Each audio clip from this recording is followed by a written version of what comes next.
FOMScast podcast. Hello, everybody, and welcome back to the FOMScast. I'm super excited to be joined here with my good friend Keelyn. Hello. You can say a little bit more than hello. Hi. I'm really, really excited for this. Even before I knew I was going to be co-hosting, the Guy Few episode has been my number one, top of my Anticipated. radar. Yeah. Me too. He's great. So, why don't you? What's your year? What's your thing? What do you do? What am I? I'm a second year. What am I? Let's not answer. Maybe. Let's not get philosophical yet. I'm a second year classical vocal major, and Guy Few is actually my collaborative pianist / Great. coach. Well, speaking of Guy Few, I have a little bit of an introduction here because you deserve an introduction, Guy. Oh, thank you.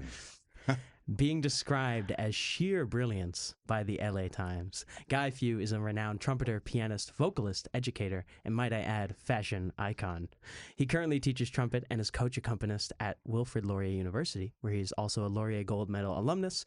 Guy Few has performed with many symphonies across the U.S. and Canada as a pianist, trumpeter, and vocalist. On top of being a Gold Medal graduate at Laurier, Guy Few also holds a fellowship diploma in piano performance from Trinity College in London, England. Please allow me the pleasure of welcoming to the FOMScast one of my favorite faces to see around the faculty, Guy Few. Thank you. That's so nice. It's great to be here. Yeah, great to have you. I mean, as Keelyn said, this is also me, one of my most anticipated episodes. Hooray. Mm-hmm. Yeah. I don't think I've met a single person in the faculty that has the sheer amount of stories that you have. We have coaching. It's way too much, right? It's just really? Another story. You got to start writing this down. You got to monetize that. You need to write a book. A book. I think, You should write a book. It has been a thought, but I just don't like putting words down. It seems like a lot of work. You need a scribe. I do. Or whatever I they do. do. Do you want to be my You know what? scribe? New Not for podcast free. idea. Let's just interview Guy I Few. have very high rates, so if you could afford me, then Oh, yes. wow. Well, should we dive in? Yeah. Let's just dive in. Bring it. Alrighty. I'm putting the emphasis on brief here so we can really dive into this. But Guy, you have lived such an interesting life.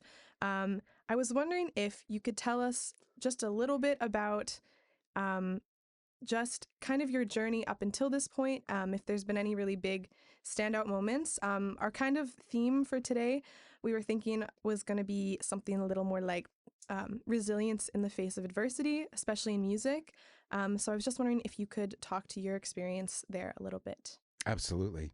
So I was, if we start at the very beginning, I was a really energetic child, and I believed that I could fly. So I often would jump from the top of farm outbuildings or haystacks or staircases.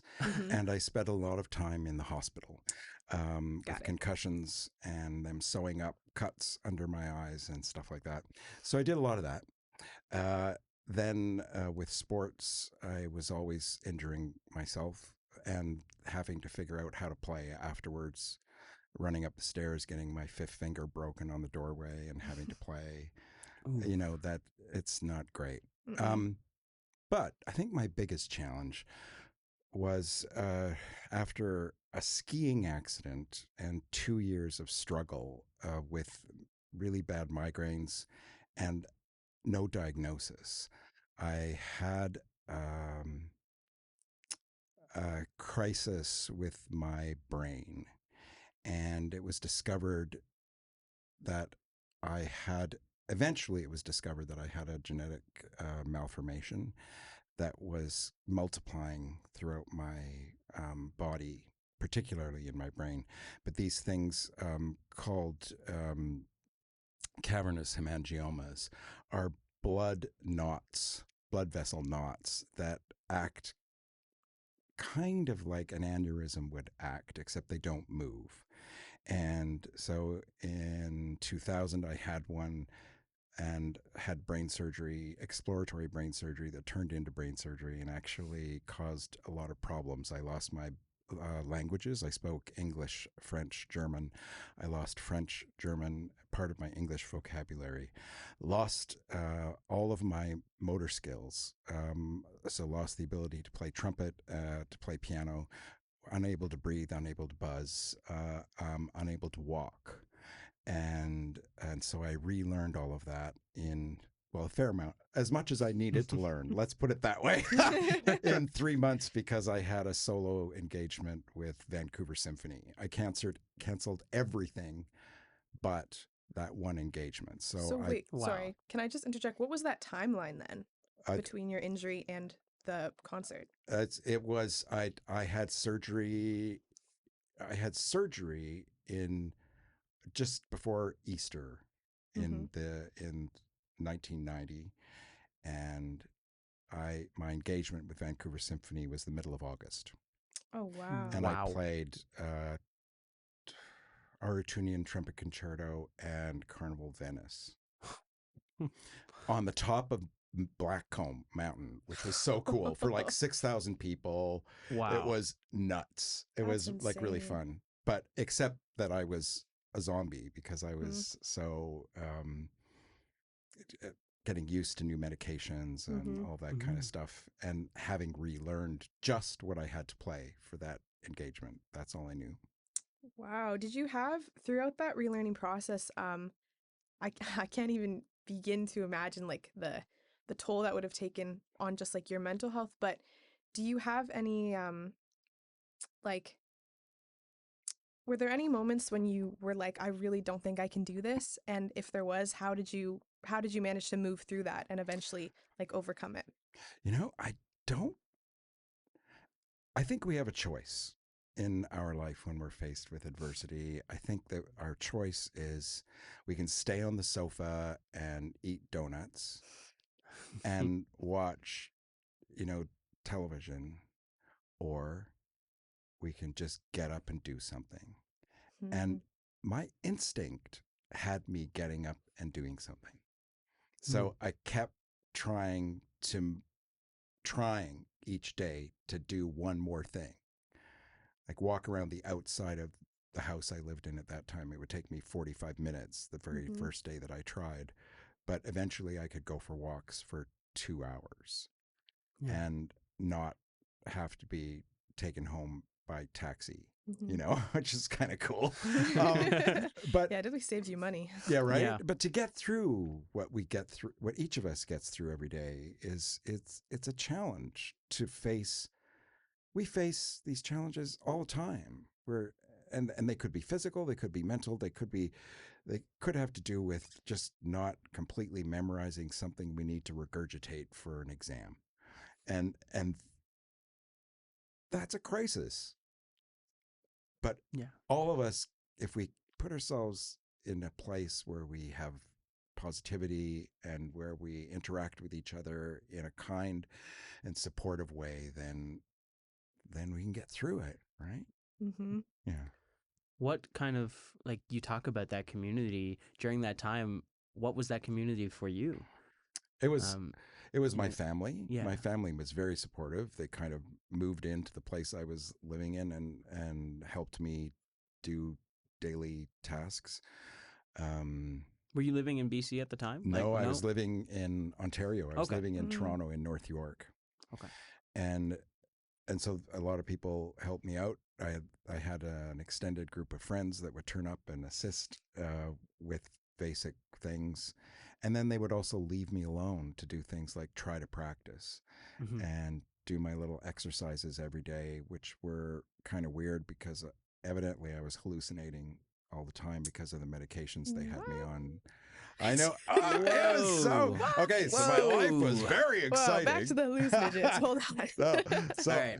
yeah. So are we moving on or something? No. But no. So No, it's okay. I think we can talk about so that. I was Craziest experience. I would crawl around on my back on the floor and to do my exercises. And there was this one position that I had to be in, and everybody thought there's something going on and we don't know what it is. So they asked me, why do you have to be there? And I said, well, because Snoopy exercises with me. Snoopy, the Peanuts cartoon character. That is awesome. And it was one of those, they call it a Venetian plaster ceiling. And there was this one shape that evidently I thought was Snoopy. and I thought Snoopy was doing exercises with me. You know what? Fair enough. You know though. what? Like, whatever gets you through the day. Yeah. I mean, It got me through that brain surgery. And then the second brain surgery, of course, was worse, but I was able to handle it that time. What was the difference between being able to, was it just because you'd gone through it already, so you knew that you could do it? Yeah. And I took a month off. Like the first time was a 3-month break, and the second time was only a month, and I was back teaching at Laurier, and my first concert was a month after surgery. But the second time, it was a much more debilitating surgery from a physical perspective, but I didn't that time, because I think I had a better neurosurgeon that time. I didn't lose languages. Because I had to rebuild even English. I still have trouble with English. I'm sure many people in the faculty notice I have a stutter and a stammer, and that I try to conceal it, but it is part of the fallout of this particular condition and the surgeries as they impacted my brain function. Wow. Yeah. So, sorry, quick question then. I'm going to say that like 30 times in this interview, just a heads up. I did want to ask, because I have a distinct memory of asking you in first year. I was like, I was doing lots of like composition stuff, and I was like, I really want to I want to practice my rep. I want to do my composition. I also want to like start like practicing my piano more, but like there's only so many hours in a day. And I remember going up to you and asking like, how do you do all of it? And your answer was just get up earlier. What time did you get up this morning, Guy? I got up at 4:30. Oh my. I know, it's so silly, right? What time do you go to bed? Well, that's the problem. I go to bed quite early. Oh, that's not a problem. Like single digits early? Sadly, yes. Yeah, well, because I have there's something sad about that. It is pretty sad. Are we talking like 6 p.m.? No, 9 or 9:30. Yeah. Beautiful. Ideal night's sleep right there. Well, I have to take all these meds, right? And so the meds knock me out. Yeah. So then survival. Okay, so then with that in mind, what is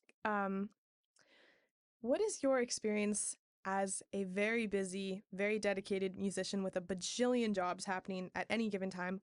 What is your relationship with rest? How do you make time for that? Do you make time for that? What do you think the value of that is for young musicians? Can you just talk a little bit to that? I think it's very important. And so the things I think are important are hydrating, eating, and sleeping.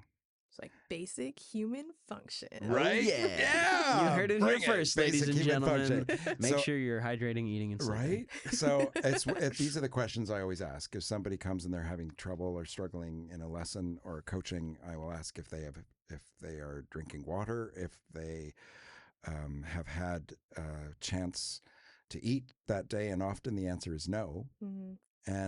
And how much sleep they're getting. I find that in this generation, people like shrug that off. Like they get mad when you have a headache and they're like, "Have you tried water?" It's like, I know it's obvious, but 90% of the time, it's the truth. It's true. It's like, no, I actually haven't been drinking water, or you haven't had enough caffeine. Because caffeine, well, we're drinking some now, just in case. I don't think we can legally have you on here telling people to drink the sheer amount of caffeine that you drink. I feel like there are legal ramifications. I think that we might run into issues with legal here. I don't know. No, it's fine. It's really if you have a bit of a headache, sometimes it's either hydration or caffeine. Actually, just a little tidbit. Before this interview, I stopped to get Guy a cortado at Veritas, and I went and I was ordering soy cortado for any of those of you who would like to buy cortados for Guy in the future. He would love that. Absolutely. But we went to go order, and the barista was like, "Is this for Guy?" And lo and behold, that does show you how committed Guy is. It's my button.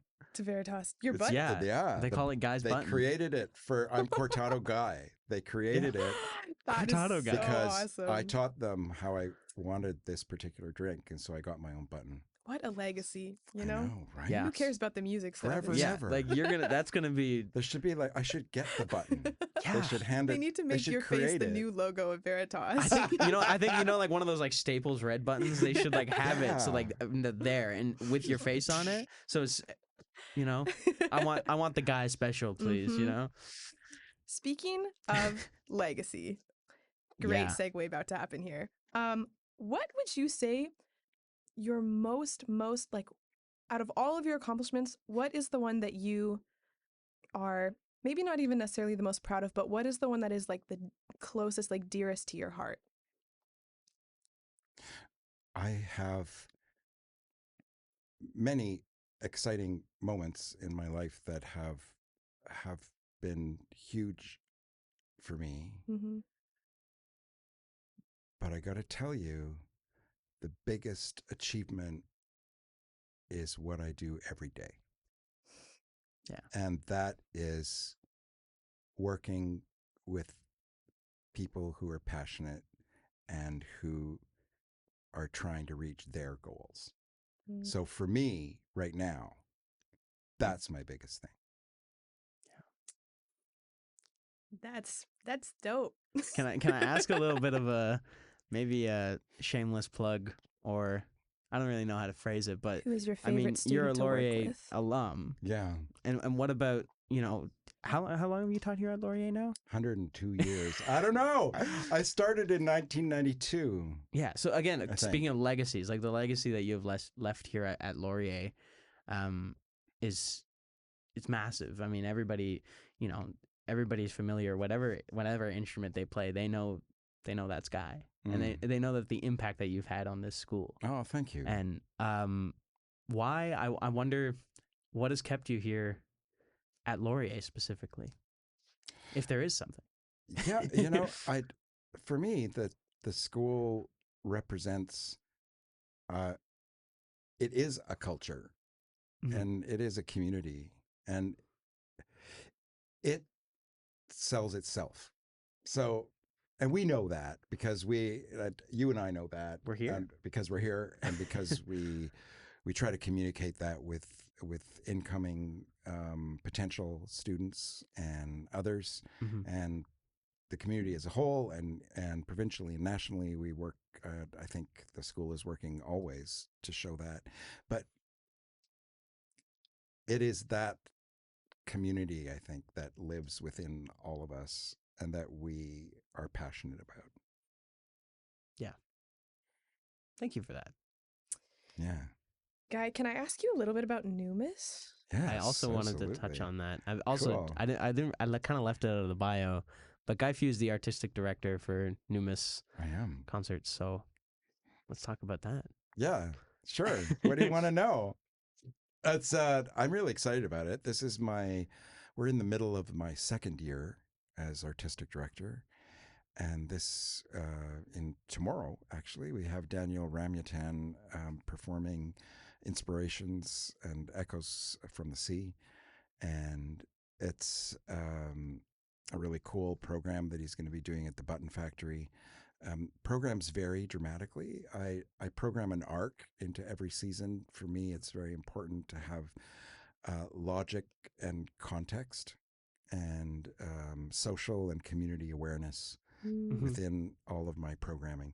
So I like to really think about how a season is built, how it represents Kitchener-Waterloo, an area, how it represents Canadian artists, Canadian composers, and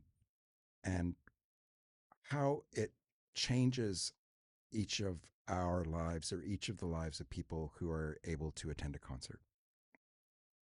That's really interesting. I think there's definitely a need for that right now in the world, a big one.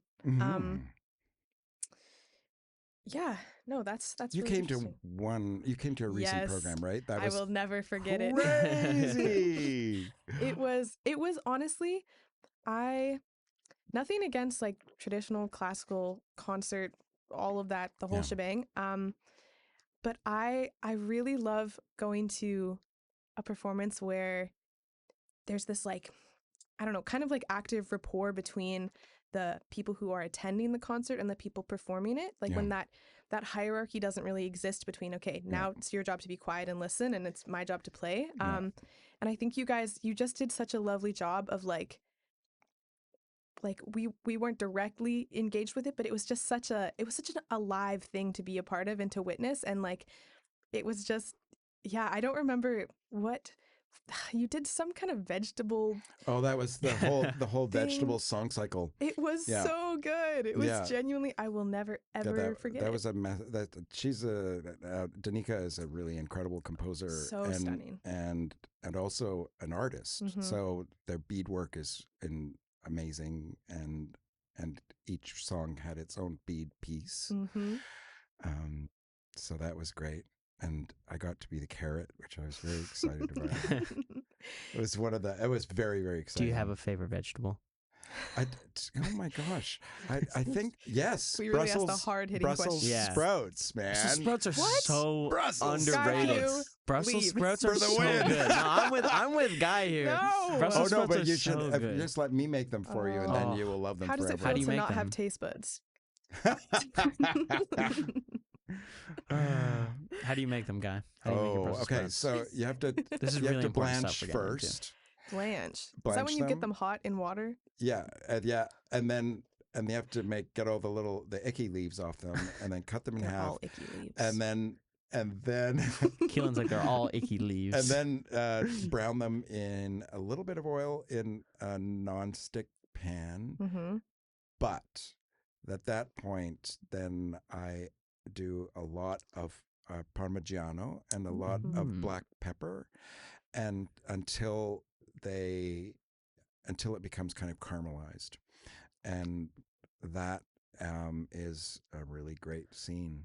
And see, my mom, when she was cooking Brussels sprouts, we always had she did almost a sweet version. She would caramelize them with maple syrup. Oh, is that your thing? Not really. No, I'm a big I enjoy all types of Brussels sprouts. Don't get me wrong. This but is a cooking show now. This was the treat sometimes. It's great. My uncle makes his own maple syrup. He's got a bunch of pine trees. Okay, well hook us up, man. Yeah, where is our gift? We need a stand Where's our maple syrup at? We need a stand on that second or third floor, where they put the Halloween. Do you guys like stuff. butter tarts as well? My mom's a baker, so she. I'm gluten free.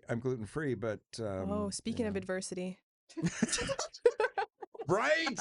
It's torture, man. I was gluten-free. This is not to make light of your situation, but I was once gluten-free for a week, and it happened to be the one week that my family was going to Disneyland ever. Oh, no. It was, I remember learning I had free will the very last day, and I was like, I don't have to do this to myself.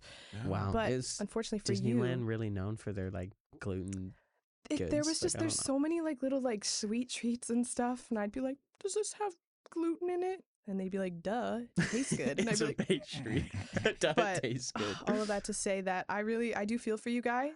Do you have any gluten-free brands of bread to recommend to our gluten-free listeners? There is a couple. Winnie's Bakery on Belmont is incredible. Is that in this town? Yes. It's the place to go. I've heard good things. And their bread is spectacular and baked daily. Ooh. And the cheese bread is great. And I would Guys, I really want lunch now. I really think that, and they have pizza, and they have all kinds of stuff in the freezer, but they also have squares and stuff like that. It's really worth it. So are you a big, do you use cooking to unwind or anything? Or I was going to ask, what are some things other than music that you that you turn to? What do you do, Guy, with all your free time? You have so much of it, right? I used to do a lot of different artistic things. So I did a lot of wood burning, so art that is burned and then painted, or that's interesting. Colored. I could have pictures for you if you want. Oh, I would love that. And I do them inspired by different artists. So I've done Klimt and Da Vinci and Michelangelo, and what were the most recent ones? I'm trying to think, 1930s art, mostly greeting card based. I had some in my studio this holiday season that were inspired by various artists that I did. So I did those wood burnings that were in my studio. That's fascinating. It's cool. Can I just a super quick question? Okay, can we get a counter? Can we get a little ding every single time? Ding. Yeah, we need a little bell. We need the guy button. Guy. And it goes ding. You you have cultivated such a lovely office space.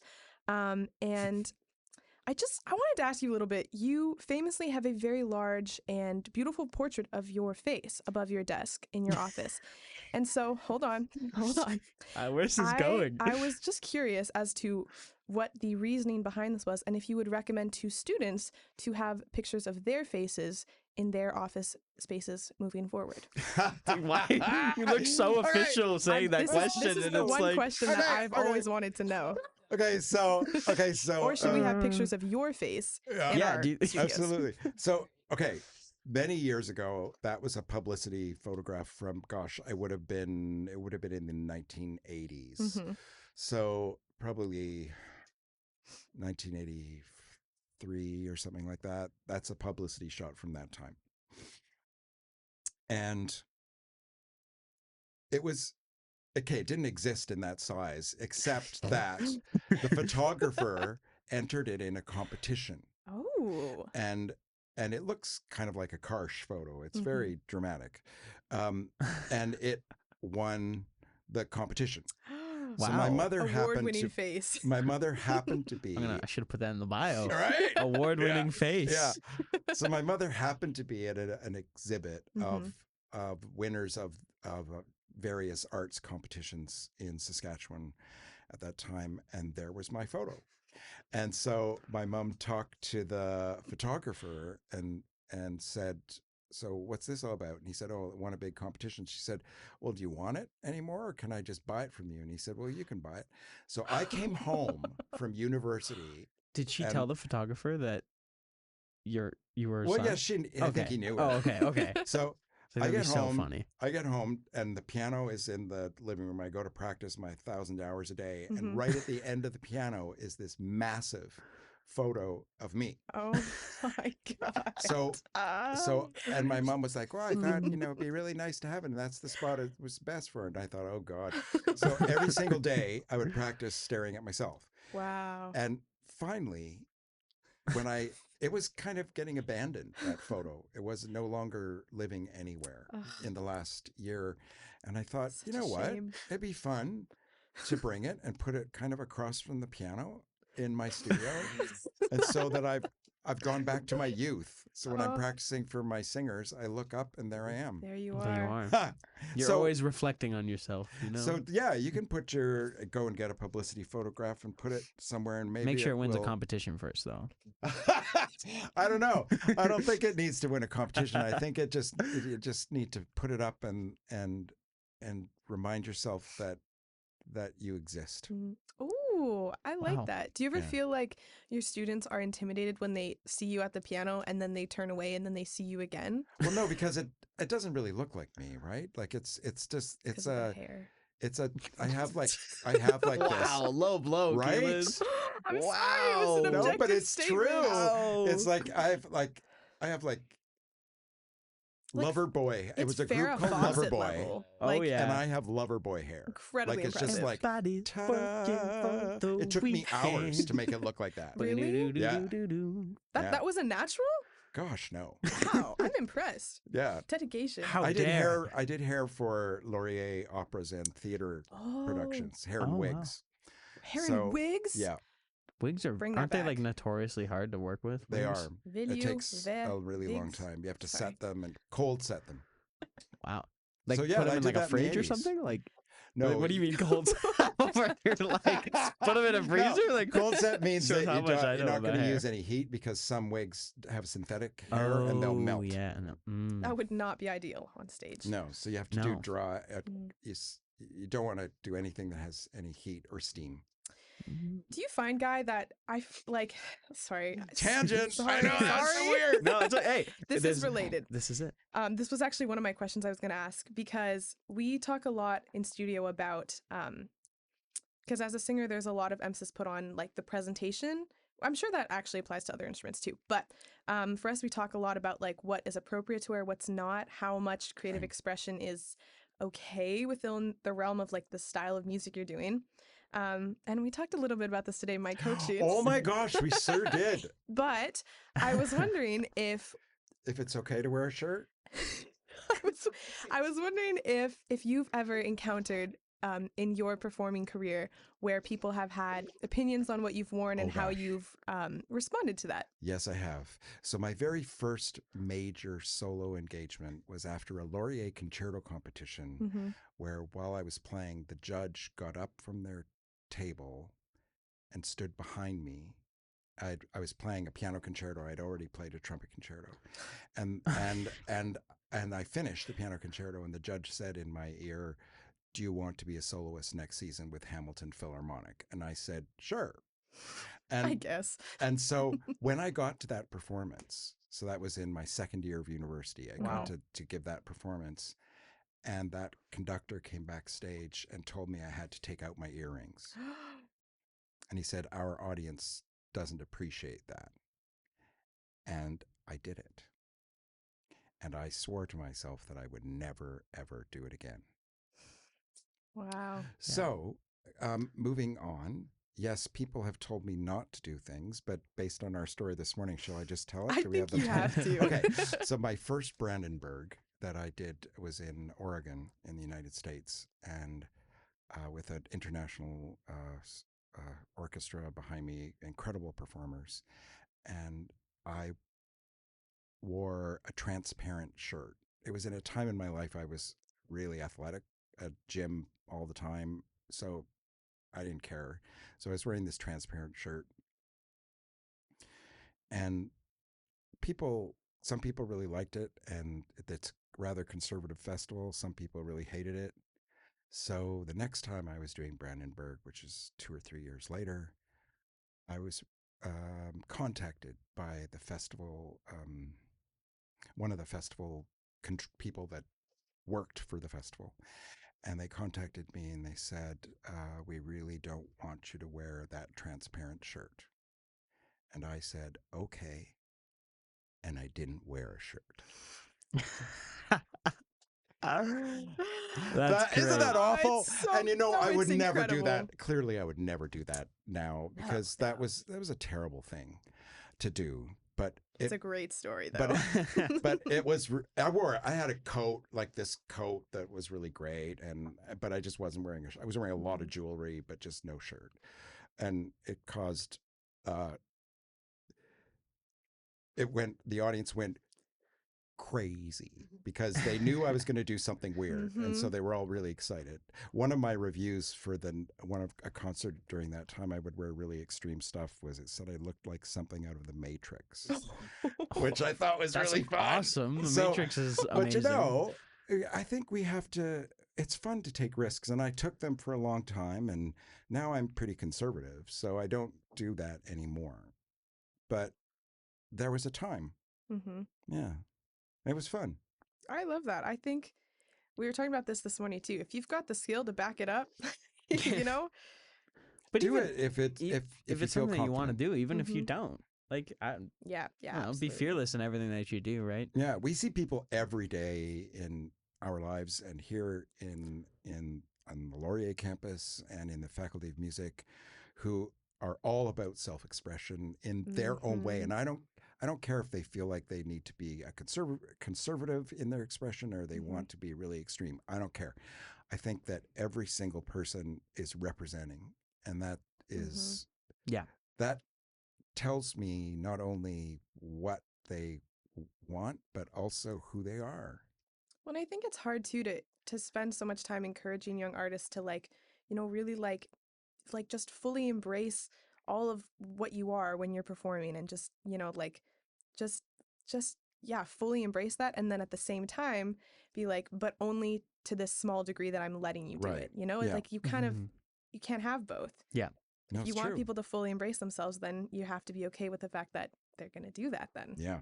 Yeah, there's no 50-50 when it comes to, self-identity and being able to show that and having the trust in yourself to perform and know that you've put in the work and know that you are confident in who you are, right?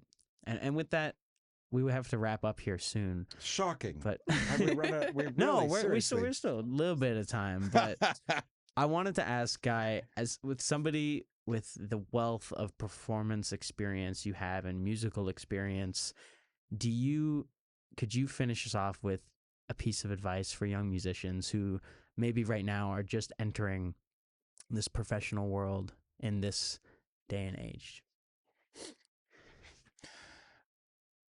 I had great mentors and teachers, and each one of them helped me prepare a piece of myself or reevaluate a piece of myself. When I look at myself every day or any of the people that I have the great luck to work with every day, I see them trying to put the pieces together. I say, identify your challenges, meet your challenges, and make a plan. And trust yourself. Trust goes so far and can heal so much. Mm-hmm. So believe in yourself, do what you know you need to do, and follow it through. Yeah, thank you. That was wonderful. Great. And with that, I mean, I think we're wrapping up. Thank you so much, Keelyn. Thank you. It was super fun. Thank you again so much, Guy. We That have a was a little hoot. bit of a funny outro. there was a little bit of a blooper while doing sound check that it was a great little tidbit there. Mhm. I'm excited. Keep your ears open. Mhm. Great. But with that, thank you guys for listening to the FOMScast. Yay. Bye.